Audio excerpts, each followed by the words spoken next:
Okay, so we're going to jump on really quick, talk about the four sons. It starts off with saying, Baruch HaMakom Baruch Hu, blessed is God, blessed is He, blessed the one who gave the Torah to the Jewish people, blessed is He. Talks about four sons. So what's the idea with the sons? Four sons: the wise, the wicked, the simple, and the one who's unable to ask. First of all, what's for her? Beautiful idea about that. There's a concept that Judaism, and we're talking about transmission of ideology over here. There's only going to be four generations that will allow for the transmission of Judaism to be passed. You have the wise son. What's wise? We're going to find out. The wise son, he asks the questions. He says, what is all of this? Okay, let's just do all in one thing. Wise son, what does he say? He says, what are the testimonies, decrees, ordinances that God commanded you?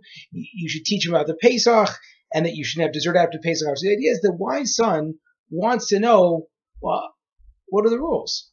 How do I do this? And that's a very deep question that a lot of Jews unfortunately have lost, is the ability to ask, the desire to ask.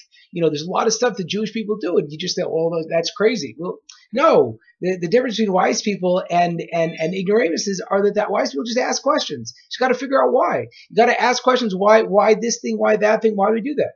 So the idea is that they want to know because we want it to make sense. The wise kid, he wants to understand.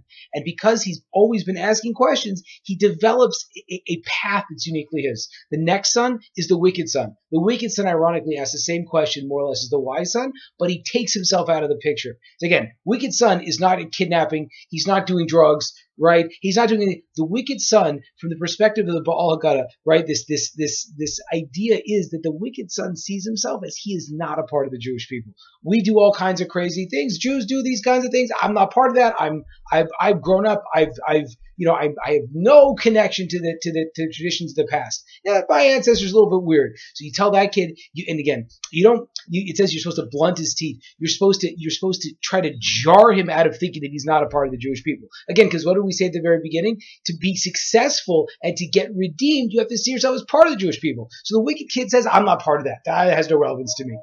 Right? So the wise son wants to know so he can be a part of it. The wicked son wants to say, I'm not involved.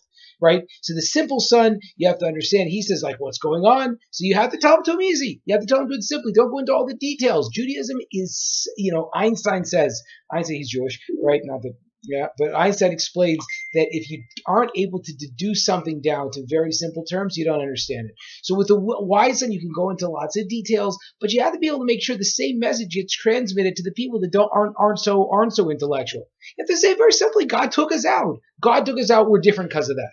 Right? And then the son who didn't know how to ask, you have to go and open him up that he'll want to know.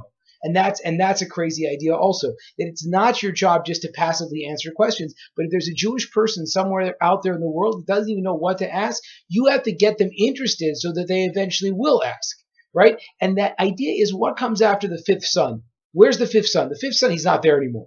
Right? So the idea is that if you don't, right, you have people that knew about Judaism. You have people that said, I don't want to be a part of Judaism. You had their kids, right, the people who the children of the parents that didn't want anything to do with Judaism, they were simple. They saw their grandparents who knew a lot about Judaism. They saw their parents that didn't want to have anything to do with that. Okay, we're simple people. And then the next generation, those people's children, right, we're not talking about sons now, we're talking about generations, right? Those people, they didn't even know what to ask. The fifth sons, they weren't a part of it. They're disappearing. And so that's a very important idea, is you have to be very focused on how do you address the questions that people are asking you, and also what are you? Are you someone that wants to know so that you can do it? Right? If you're someone that does it because you don't know, so then I kind of can't even talk to you because you're crazy, right? But are you someone that wants to know so you can be a part of it? Are you a person that says, yeah, that people are crazy, I don't do that kind of stuff anymore, right? That will call you wicked, right? Are you a simple person that needs simple answers, right? And you have to be okay to ask questions like, well, what's going on? I don't know what's going on. Yeah, I lost my place, right? Or are you the person that doesn't ask the questions? And so therefore you have to put yourself in circumstance where someone knows how to open you up. Okay. Last point before we jump into the four paragraphs, like we talked about, that you might think that the obligation to talk about this starts at the beginning of Nisa. Basically, it explains that the optimal time of night to talk about the Seder is on the night of the Seder.